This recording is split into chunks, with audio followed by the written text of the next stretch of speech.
احمد جلد 12 حدیث مبارکہ 12987۔ دوسری حدیث سید اسماء بنت یزید سے روایت ہے کہ وہ کہتی ہیں ہم نبی کریم صلی اللہ علیہ وآلہ وسلم کے ساتھ آپ صلی اللہ علیہ وآلہ وسلم کے گھر میں موجود تھیں کہ آپ صلی اللہ علیہ وسلم نے فرمایا ظہور دجال سے 3 سال قبل آسمان 1/3 پانی اور زمین 1/3 فصل روک لے گی۔ جب دوسرا سال آئے گا تو آسمان 2/3 پانی اور زمین 2/3 فصلیں روک لے گی۔ پھر جب تیسرا سال شروع ہوگا تو آسمان مکمل طور پر اپنا پانی اور زمین مکمل طور پر اپنی فصلیں روک لے گی۔ ٹاپوں والے اونٹ اور کھروں والے گائے، بیل، بھیڑ، بکری اور گھوڑے، گدھے سب ہلاک ہو جائیں گے۔ اتنے میں ادھر دجال پہنچ کر ایک دیہاتی آدمی سے کہے گا اگر میں تمہاری اونٹنیوں کو موٹی، تازہ اور دودھ سے بھری تھنوں کی صورت میں پیدا کر کے دکھاؤں تو کیا تم مان جاؤ گے کہ میں تمہارا رب ہوں؟ وہ کہے گا ہاں بالکل۔ اس کے بعد شیطان اس آدمی کے اونٹوں کی شکل میں اختیار کریں گے تو وہ آدمی اس کے پیچھے لگ جائے گا۔ اسی طرح وہ دجال ایک اور آدمی سے کہے گا اگر میں تمہارے باپ، بیٹے اور تم اپنے خاندان کے جن لوگوں کو پہچانتے ہو سب کو زندہ کر دوں تو کیا تم یقین کر لو گے میں تمہارا رب ہوں؟ وہ کہے گا ہاں بالکل۔ پھر وہ شیطانوں کو ان لوگوں کی شکل میں پیش کر دے گا تو وہ بھی اس کے پیچھے چلا جائے گا۔ اس کے بعد آپ صلی اللہ علیہ وآلہ وسلم باہر چلے گئے اور گھر میں موجود سارے لوگ رونے لگ گئے۔ جب رسول اللہ صلی اللہ علیہ وآلہ وسلم واپس تشریف لائے تو ہم سب رو رہے تھے۔ آپ صلی اللہ علیہ وآلہ وسلم سے پوچھا تم لوگ کیوں رو رہے ہو؟ تو میں نے کہا اللہ کے رسول صلی اللہ علیہ وآلہ وسلم آپ نے دجال کے متعلق جو کچھ بیان کیا اس کی وجہ سے ایک روایت میں ہے آپ نے تو دجال کا ذکر کر کے ہمارے دلوں کو ہلا دیا ہے۔ اللہ کی قسم میرے اہل کی ایک لونڈی ہے جب وہ آٹا گوندتی ہے تو ابھی تک اپنا کام پورا نہیں کرتی کہ بھوک کی وجہ سے ٹوٹنے لگ جاتی ہے۔ ایک روایت میں ہے جب ہم آٹا گوندتی ہیں تو ابھی تک روٹی نہیں پکاتی کہ بھوک لگ جاتی ہے تو اس وقت ہم کیا کریں گے؟ رسول اللہ صلی اللہ علیہ وآلہ وسلم نے فرمایا اس وقت اہل ایمان کو کھانے پینے کی بجائے تکبیر، تسبیح اور تحمید کفایت کریں گے۔ پھر آپ صلی اللہ علیہ وآلہ وسلم نے فرمایا تم لوگ نہ رو کیونکہ اگر میری موجودگی میں دجال کا ظہور ہو گیا تو میں اس کا مقابلہ کر لوں گا، اور اگر میرے بعد ہوا تو ہر مسلمان پر خلیفہ اللہ تعالیٰ خود ہوگا۔ مسند احمد جلد نمبر 12 حدیث مبارکہ 12969۔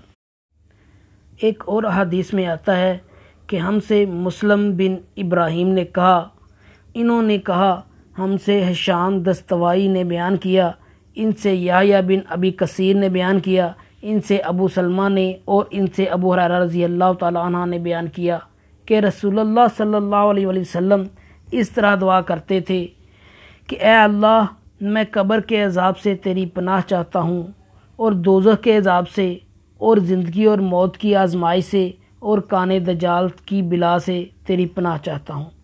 صحیح بخاری شریف حدیث نمبر 1300۔ اسی طرح ایک اور حدیث میں آتا ہے کہ اسحاق نے بیان کیا، ان سے انس بن مالک رضی اللہ تعالیٰ عنہ نے بیان کیا کہ رسول اللہ صلی اللہ علیہ وآلہ وسلم نے فرمایا کوئی ایسا شہر نہیں ملے گا جسے دجال پامال نہ کرے گا سوائے مکہ اور مدینہ کے۔ ان کے ہر راستے پر صفا بستہ فرشتے کھڑے ہوں گے جو ان کی حفاظت کریں گے۔ پھر مدینہ کی زمین 3 مرتبہ کانپے گی، جس سے ایک ایک کافر اور منافق کو اللہ تعالیٰ ان میں سے باہر کر دے گا۔ صحیح بخاری شریف حدیث مبارکہ 1881۔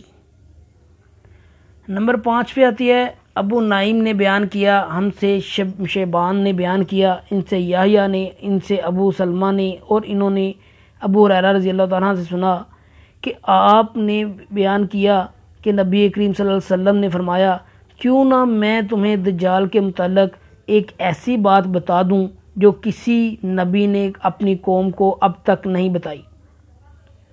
وہ کانا ہوگا اور جنت اور جہنم جیسی چیز لائے گا، پس جیسے وہ جنت کہے گا در حقیقت وہ دوزخ ہوگی، اور میں تمہیں اس کے فتنے سے اسی طرح ڈراتا ہوں جیسے نوح علیہ السلام نے اپنی قوم کو ڈرایا تھا۔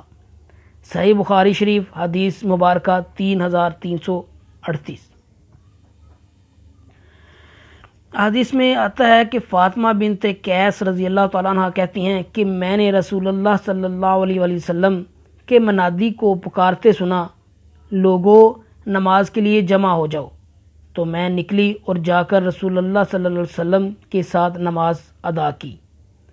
پھر جب آپ نے نماز ختم فرمائی تو ہنستے ہوئے ممبر پر جا بیٹھے اور فرمایا، ہر شخص اپنی جگہ پر بیٹھا رہے۔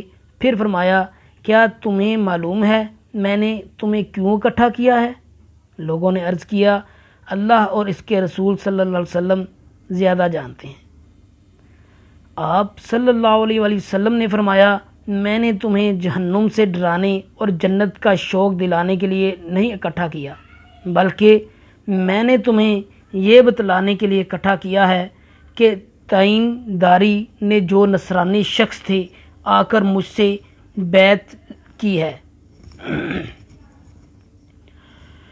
اور اسلام لے آئے ہیں۔ انہوں نے مجھ سے ایک واقعہ بیان کیا ہے جو اس بات کے مطابق ہے جو میں نے تمہیں دجال کے متعلق بتائی ہے۔ انہوں نے مجھ سے بیان کیا ہے کہ وہ ایک سمندری کشتی پر سوار ہوئے، ان کے ہمراہ قبیلہ لخم اور جذام کے 30 آدمی بھی تھے، تو پورے 1 مہینہ بر سمندر کی لہریں اور ان کے ساتھ کھیلتی رہیں۔ پھر سورج ڈوبتے وقت وہ ایک جزیرہ کے پاس جا لگے، وہاں سے چھوٹی چھوٹی کشتیوں میں بیٹھ کر جزیرہ میں داخل ہوئے۔ وہاں انہیں ایک لمبی دم اور زیادہ بالوں والا ایک دابہ جانور ملا۔ لوگوں نے اس سے کہا، کم بخت تو کیا چیز ہے؟ اس نے جواب دیا، میں جساسہ ہوں۔ تم اس شخص کے پاس جاؤ جو اس گھر میں ہے، وہ تمہاری خبروں کا بہت مشتاق ہے۔ جب ہم سے اس نے اس شخص کا نام لیا تو ہم اس جانور سے ڈرے کہ کہیں یہ شیطان نہ ہو۔ پھر وہاں سے جلدی سے بھاگے اور اس گھر میں جا پہنچے تو کیا دیکھتے ہیں کہ ایک عظیم الجثہ اور انتہائی طاقتور انسان،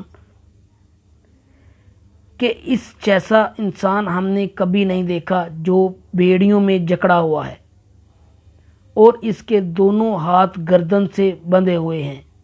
پھر انہوں نے پوری حدیث بیان کی۔